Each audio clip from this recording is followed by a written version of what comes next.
Yo, what's going on, people? We are live, and this is the Villa versus Manchester United preview. Big 3 points at both ends of the table, and I'm joined by a couple. I say a couple. We got three legends on the show today. We have got Straight Up D, we have got David Alorca, and we have, of course, got Paddock J. Marty here on the channel.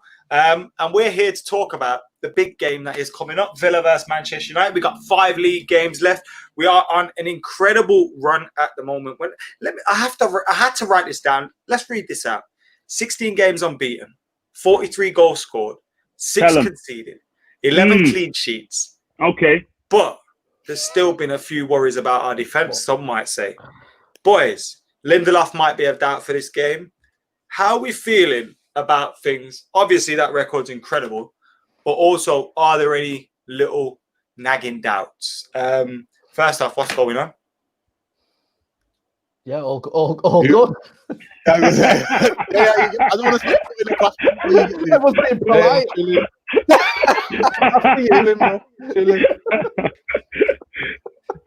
Oh, mate. Not all rush at once. Nah, it's going good. It's going good. Like, listen, like you said, the feeling is great. Man United, 16 games unbeaten. Mate, how can we be feeling any bad? You know what I mean? The feeling is right now the best that it's felt for a very long time, being a Manchester United fan. So it's going good. Yeah, I agree. I think this is sort of the best feeling since Fergie retired. And I know that sounds melodramatic, but we were talking about this the other day. Even when we were successful after Fergie retired, won trophies under Jose or Van Gaal, the football wasn't great. Let's not kid ourselves. Exactly. Week in, week out, it was a chore watching United. But now the football's great. You've got a likeable squad. Everyone seems buzzing. Everyone seems happy. We're scoring loads of goals. And yeah, there's a couple of mistakes. But listen, in the grand scheme of things, you've got to be pretty miserable not to be a happy Manchester United fan right now. Absolutely. Go on, Dean. Man, I would echo those same sentiments, and it's good to be a United fan. Before, obviously, you hollered me earlier saying, "Do you want to jump on?" If it was before, it'd have felt to be a chore to talk about negativity and it, because I don't want to feed into that. But obviously, it's good. It's good right now, isn't it? Like obviously, we didn't even, like you say, even when we won under Jose, it didn't have the same feel about it. Like I wasn't excited to watch the game. So obviously, we won at times, but it wasn't exciting. It's exciting now, and yeah, man, it's just good. Obviously, there's a good feel about it. We're on an upward incline, and that's how I feel, and it like we're only going upwards. It's true. It does definitely feel like that. But one thing that, because of the last couple of years, we almost feel like we can't take it for granted. Or there's been so many times where this phrase has been used. Oh, it finally feels like we've turned the corner. As soon as that happens, something will go wrong. But Ollie seems to have put in this, spirit into the team where even if we drop points or we lose a game, we're going into the next game thinking, right, we're going to actually see a response from the team. We're going to see a response from the players. Before the lockdown, going to games was exciting again.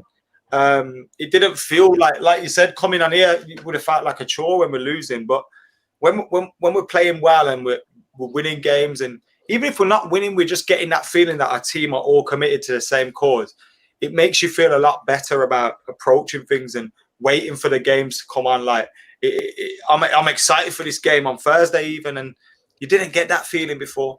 Going in against games against the big teams, City, Spurs, Chelsea, or whoever, you feel like you can beat them, even if you don't feel like we're quite there just yet. Where we should be challenging for the titles, but you feel like the trajectory we're on, that will come eventually. In regards to Lindelof's injury, obviously Ollie has said he's a doubt. He's not ruled him completely out. But would you have wanted to have seen a change in the defence anyway, or are you happy with the way the defence is going at the minute?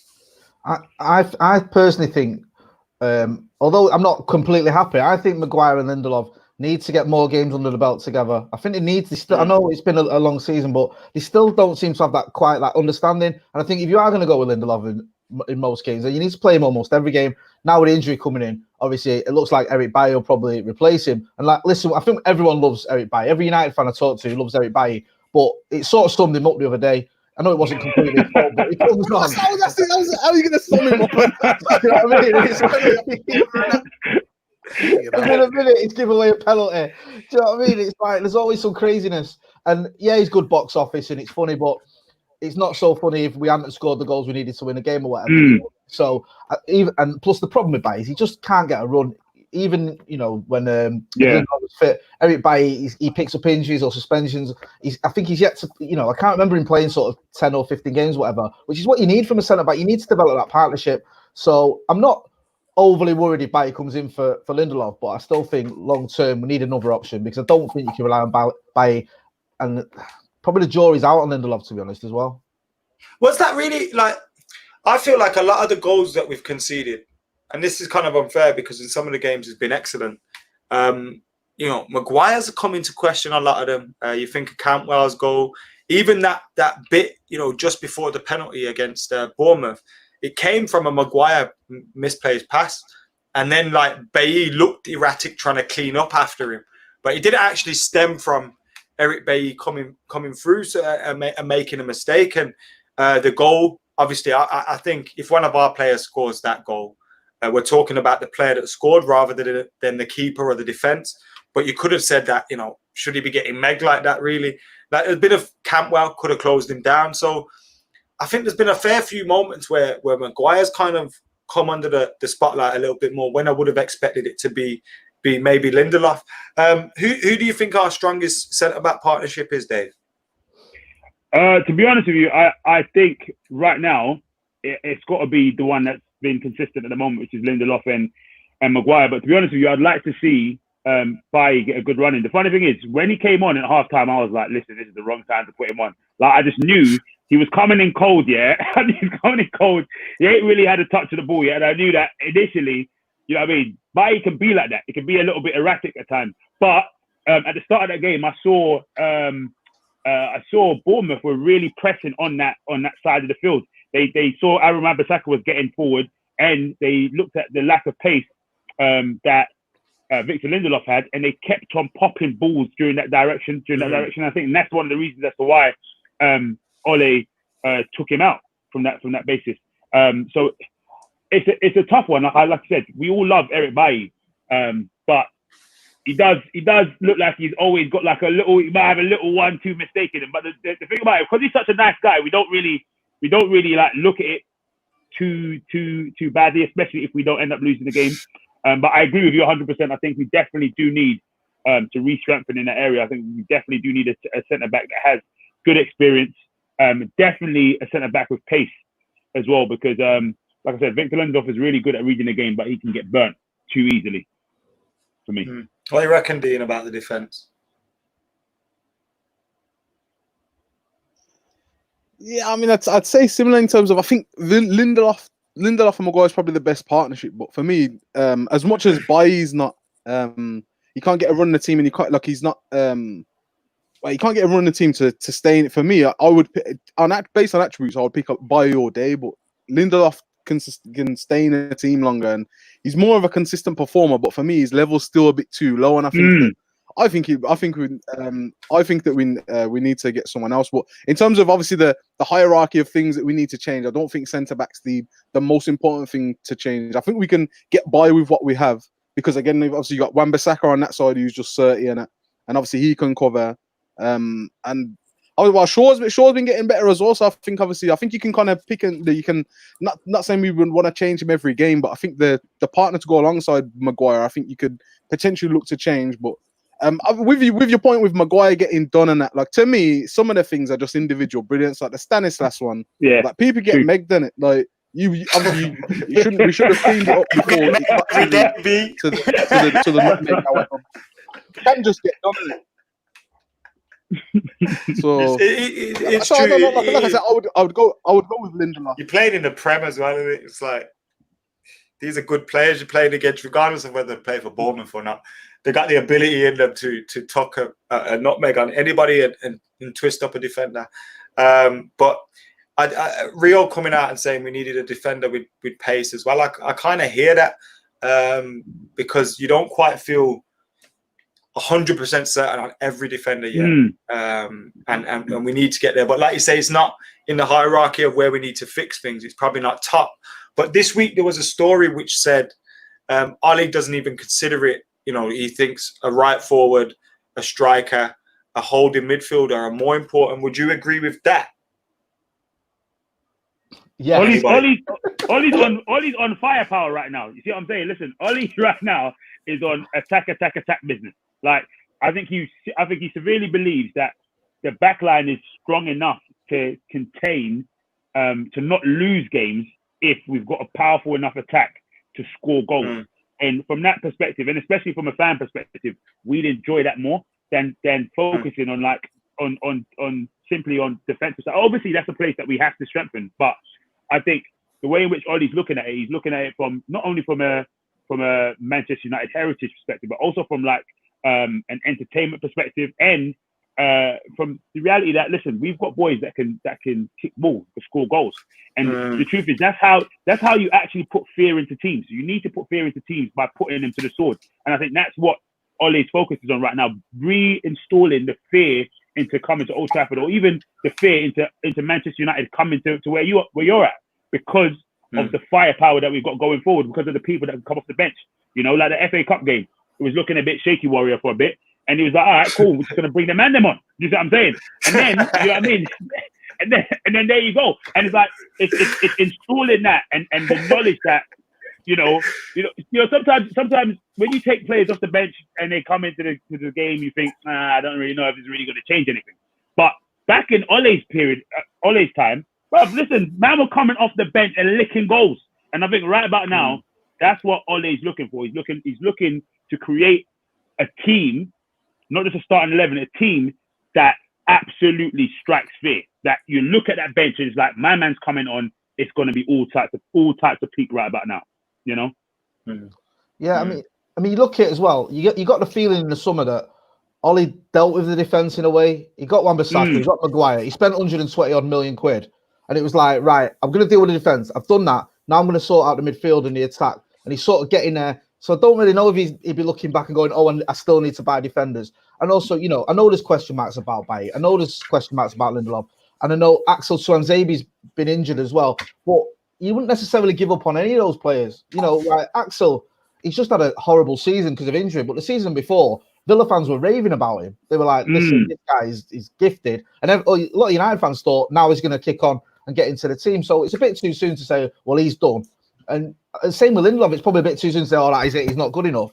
And I think when you focus so much on your defensive one summer, you don't really want to go back there. So I think that Ollie is probably looking at forward and looking, you know, you talk about a holding midfielder. Yes, we've got options, but they're all slightly flawed in a way. And I think that if we are going to have Bruno and Pogba, you probably need one standout holding midfielder who's been the man Matic recently. I know he signed a new deal, but he is 31. So maybe Ollie's looking at that and that right-hand side to give us more options. Because as Dave was saying, you look back at the great United teams, we had options. Ollie himself came off the bench and scored, you know, a tap-in against Bayern Munich. But it's like now, if we get one or two injuries in attack, you sort of they're a little bit worried. So I think it makes sense to strengthen that and give us some real decent options as well, not just like, okay, we're going to have to bring in someone who's probably not good enough. Anything you want to add, Dean, before we move on to the next topic? Dean? Who you go to me? I don't know. Before the sound, I don't know if it's my internet and that. I don't know, bro. I'm not. Yo, the thing for me is, like, you know, obviously everyone says this, but like, it hates me to say it, but Liverpool are the benchmark, and who's Van Dijk's partner all the time? Joe Gomez. Like, and people can't. Well, I'm not a massive fan of him, but no one can try to tell me that he's not flipping reincarnated Maldini or something like that, or Nesta or something. So I just think, again, I echo the same sentiments. I think we need to look elsewhere. And like I say, they won't spend 130 million on defense and then go back to look to do it again. I think same as Dave said, innit? I want to see more goals in it. So obviously, I want to see us to strengthen the forward positions. And again, your right wing. Obviously, Ali's talking about striker. That's where I'm looking to strengthen, to be honest. And again, obviously, if they score 3, we score 5. Like, I'm not saying that's what we should be doing, but I want to see more attacking football. I don't want to see. Like I said, I want to see us improve. But I think for me, like I say, by his first season, I know it's a couple of seasons ago now, but by his first season, looked like an absolute, like a man mountain. And I just want him to rediscover that form, to be honest. And I think if he could rediscover that, obviously Maguire improves as well. or Lindelof, even Lindelof. Like I think I think we've got the basis to build a good, potentially mount a title challenge, in my opinion. Hopefully. I said Anyway, potentially, Jay. You know what I'm saying? I see your face. Like, getting clips up. He said it. We're going to win the title. You idiot. Someone commented earlier that they don't. They're sick of hearing Dean be pessimistic. Yet Dean predicted 6-3 against Spurs, and he's just said, he's just said we're winning the league. So, the most optimistic guy I know. Moving on from that, now obviously someone that's going to get a lot of headlines around this game is Jack Grealish. So let's have a little bit of a chat about him. Do you want to see? You've all commented that we need to improve going forward in terms of adding depth. Is Jack Grealish the kind of fella that will improve us, and is he someone that can help Villa beat us on a Thursday, I think, as well, applying it to the game? Jay? Yeah, I think he improves the squad. I don't know if he gets in the team, if I'm being honest. The starting 11, if everyone's fit right now, I don't know, because I think that front three, that front five is probably... I don't see him cracking into that. If everyone was fit and it was like a cup final or whatever, would you put Jack Grealish in there ahead of Bruno or ahead of one of your front three? I don't know if you would, but I think you need to have options, and I'd definitely welcome him. Me and you spoke, I think, the Villa game early on at Old Trafford, and you were raving about it before the game, saying, listen, the hype's real sort of thing, because I was always a bit sceptical. And what impressed me about Jack Grealish when he came to Old Trafford was he got kicked all over the pitch. Literally, everyone. It was just, he'd go on the right, he'd get kicked, he'd go on the left, he got kicked, but he kept getting up, and he got his goal. And the reason Villa didn't win wasn't because of him. He had a good game. It was the players around him that let him down. And I always think he's a little bit hard done by Grealish, because it's all like, the pressure's always on him. Like in the FA Cup final when he was a kid, it was like, Grealish is going to, it's all about Grealish. This FA Cup final, it's about Grealish. When they played Arsenal, and then obviously that didn't work out. Then when they were fighting against relegation, it was all about Grealish. When they got relegated, promotion was all about Grealish. He had that awful record, didn't he? 20 defeats on the spin in the Premier League. It's not his fault. He's probably their best player. He's just surrounded by a lot of garbage. So I do feel for him. He's had a lot of pressure. He's obviously as well, like in terms of where he grew up. But I think he's handled it well, and the fact that now we're still speaking about him and he's been linked with a club like Manchester United speaks volumes. So I like the fact he can handle it. I like the fact he's got that bit of swagger that says, looks like someone who'd come into Old Trafford and be like, I'm what? And I think we need options, like everyone said, and he would be an option. He's a class player that if you had to rest someone, a Bruno or a Pogba, and he came in, you're not really weakening yourself that much. Dean, what you reckon about Jack Grealish? 100% we need to. Well, I say we don't need to sign him, but 100% he's a player that is. I think he's kind of tailor made for United. I think the thing that's well, we'll see on Thursday. I think the level that he's to Villa, obviously he's head and shoulders above everyone in their team. But I don't think the squad players that we have, like your Jesse Lingard, your Pereira, etc. I think if you took Grealish out of Villa's team and put them in there, they don't have nowhere near the same effect as him, and I think that speaks volumes to the player that Jack Grealish is. And I think for me, I think he's, like I said, he's tailor made for United. Like I said, I know his quality on the ball, technically sound, with a lot of free kicks. He can score, he can assist, and again, I think he's, like I say, from obviously I'm being from Birmingham. Obviously, I've known about him for years, but it's like he's always had that. He's sometimes it was like he's the way he looked outwardsly he was better than he actually was, and I think he kind of thought that himself. Like he was labelled with from young, like kind of he's going to be like this Georgie Best kind of player. Like obviously I know that's a massive comparison, like because he has the low socks and everything. But for me, I think it's an absolute no brainer. Like I said, I think same as Jay. I don't think he gets into that starting lineup. However, with the amount of games that you play, especially if we get Champions League, you're gonna get games, and I think he could help us win games. And I think you'll see on Thursday. I think he's the standout player in their team, and I think he gets into a lot of the teams in the top 4 or 5 of the league. I think he gets into, to be honest. So I think we have, like I said, we don't have to sign him or need to, but if we want to start challenging, we need to start improving our squad. And like I said, I think he's better in our squad wise. Technically, like him and Lingard are similar, the same, but I don't know if Lingard could, like I say, have the same effect at Villa that Grealish is doing currently. So I would definitely sign him, to be honest. And like I said, I think he's exciting, and again, he's an attacking player. To me, he's, again, this is I'm not comparing him to Pogba, but he's a man who loves the ball at his feet, and he's happy to have it at his feet, and he's happy to go past people. And I think those sort of midfielders are we haven't had for years. Like I say, Pogba was the first one in years. So if he was to have another one, obviously Bruno can do similar the same, but I just think Jack Grealish is even more comfortable with the ball at his feet than Bruno. So I would sign him 100%, 100%. And I think one thing is, like, when we look at other clubs, City and that, they don't think, he wouldn't get into our starting lineup. So don't. Oh shit, Palace. They just hit the post in the 95th minute. Shit. I know City look at players and they think, he's not going to get into the 11, so we're not going to sign Bernardo Silva or Riyad Mahrez. They still sign those players, and those players are still happy to go there because they know they're going to be competing for trophies. And I think we're building that kind of team that should be in that position. Dave, how you feel about Jack Grealish? Listen, first and foremost, what I want to say is I hope we don't see too much of it on Thursday. That's the first thing.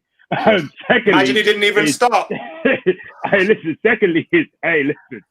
Secondly, honestly, the man is the truth.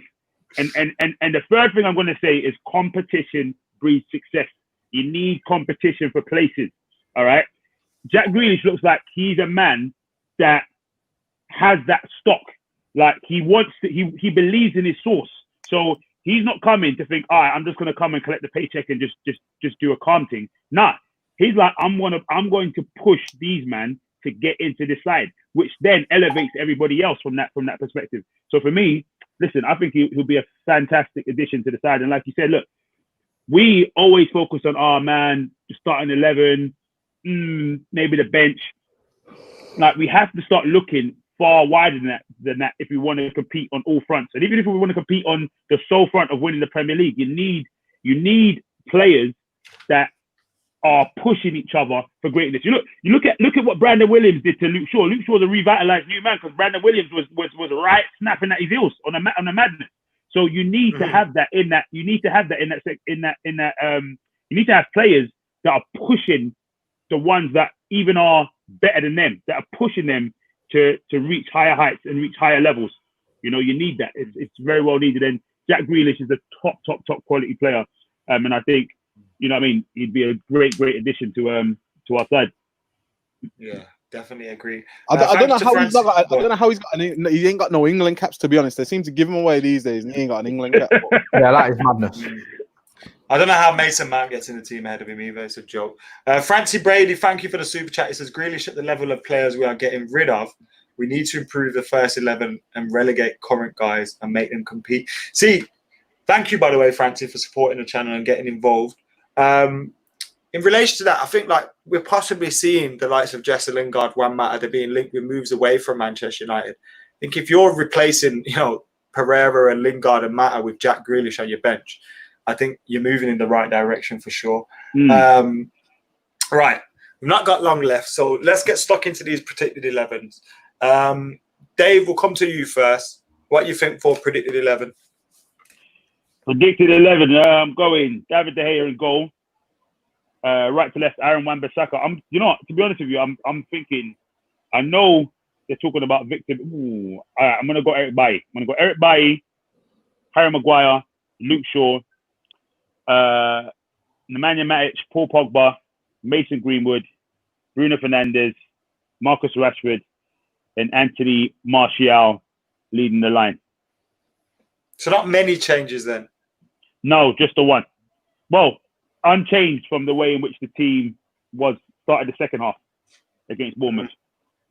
Yeah, with Lindelof's injury as well, kind of can't play, but yeah. Good, strong team. Dean, ask for your 11 and a little bit on, obviously Dave started Matic, and Dave, feel free to comment on this. Are these the kind of games you should be resting Matic or starting him? Is he in your 11? I would play. To be honest, I would be again. I know home advantage don't really mean anything in the lockdown, but I would be more inclined to start him probably away from home than at home. To be honest, but again, the home. I know Villa don't really have a home advantage, but I would play Matic. I know he didn't have probably the greatest game for us against Bournemouth, but I think again, some players, again, you're not going to always be playing at your top level. I think against Villa, to be honest, I think he could have a good game, and I'd start him. I'd probably mirror what Dave said. I think we'll start with the same team that finished, the same team that started the second half against Bournemouth. To be honest, with Baye at the back, and I think the rest will be unchanged, in my opinion. I don't know. I wouldn't even look to change it, to be honest. Like, you know, like I said, I think we played good, so I think at the same time, Villa, I think they're fighting for their lives, and that's what it is. That's what it is. Literally, that's what I was thinking. I was like, look, I know you want to give game time to Scott McTominay and Fred and so on and so forth, but right about now, we're playing teams that some people are saying that we're playing easier teams, but we're playing teams that, listen, they need these points. They need them more than, in essence, to some degree, more than we do. These men need these points. Yeah. So we got to secure it, and then we can start making the changes in the second half and so on and so forth. But for me, if I was Ole, I'd be going strong man. I'll be going the strongest possible 11, and then, you know what I mean, hoping for them to get the job done in the first half, or in the first 60 minutes or so, and then look to weave the other guys in. Most def. Any changes from the second half for you, Jay? I don't know. I'm in two minds. I get what the guys are saying. I sort of completely agree, but I thought Fred played well when he came on, and I'm just wondering whether, just to be different, I'll make that change. I'll bring in Fred for Matic. But I agree. I think Eric Bailly will come in, and I get where you're coming from. I think, you know, Ollie's just given Matic a 3-year deal. He obviously rates him, and he's been integral to our good performances. But I don't think it's that much of a loss if Fred comes in against Villa. I know Villa are fighting. I get what you're saying, but I thought Fred played well, and I think I've been impressed with him this season as well. And I think Ollie might want to show him, you know, that, like, you know, he's still in the mix for a start. So, I'll just make that change so we've not all got the same team. Yeah, I've got a mixture of those kind of teams. Go on, Dean. What you said? I say he's always got to be different. And I don't like having the same team. It's just like, it's like copying someone's homework or whatever he said. Yeah, all the time. Bro. They were sitting there thinking, "Oh man, he stole my team." I'm gonna please. I'll be different, but I was going to be different anyway. I didn't just do it like Jay. I've gone for David De Gea, Wan-Bissaka, Maguire, Bailly, Shaw, McTominay, Pogba, Bruno, Rashford, Marshall, Greenwood. So McTominay is the difference. I went for McTominay instead of Matic. I think Matic should get a little bit of a rest. We got like loads of difficult games. Like, we got 3 games in a week next week.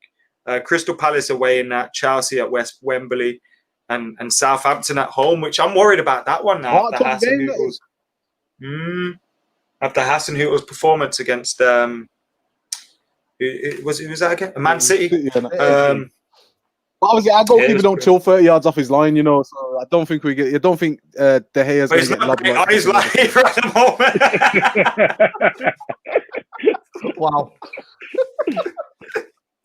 I'm sorry, Dave. And by that I mean David De Gea, not cheap sport, Dave. I don't have anything to apologise to Dave for. Right, score predictions. I'm going to save Dean till last because obviously he's always pessimistic. We'll go on, Dave. I'm going 4-1. I'm going 4-1 United. Shit. I'm going 4-1 United. We need to win because, you know, Arsenal probably aren't going to do us a favour. They're about to kick off in a minute, and Chelsea have just won, so we do need to win to keep it going. Jay? Absolutely. I know we've been scoring loads of goals lately, but I think this might be a little bit more tentative. I think it might be a little bit more scrappy. So I'm going to go for a bit of a boring 1-0. I think we'll win, but I think we might have to scrape this one because, like you say, Villa are fighting for it. So, yeah, could be one of them games. What do you reckon, Dean? I'm going to go 3-2, you know. I think obviously they played decently at Old Trafford, and I know that was a long time ago, but I think there'll be goals. I just hope that obviously we outscore them, and we should do really, like, we should be outscoring them. So 3-2 United, isn't it? I'm going for 2-0 United. I think it'll be a comfortable professional performance from the Reds, and we'll get the job done. Hopefully Villa are a bit tired as well. They play. Someone said 7-1, yeah. They're going hard. They're going hard. Money on that, bro. Yeah. Wow. Hopefully, you told everyone to put money on 6-3. Yeah, you owe me £2, D. I couldn't even get You 6-2. back it. It I wasn't didn't even an even back option. it. Though. I didn't even back it. Jay put 6-2 on. I would have laughed if it was 6-2 to the one that they put last 6-3 minute wasn't and then even an Spurs option. scored. I could only get 6-2. So I put it on that. Bloody hell. Lads, thank you for joining us today. Make sure you're following at David Alorca on social media, at J Marty, it's at IFFH for Jay, at Straight Up D for Dean. Subscribe to Straight Up, links in the description. Subscribe to Stretford Paddock and Scotty and Marty, links are in the description. And Dave, what you plugging? Mate, right about now, I'm just back in the game. Listen, I'm back in the game. Manchester United high flying. And like I said, hit me up on the socials. I'm there, live and direct, all day, every day. Lovely stuff. Thank you very much, boys. I appreciate it. And thank you to everyone for watching at home. Make sure you're keeping it locked. You're liking, commenting, sharing, subscribing. For now, we are out.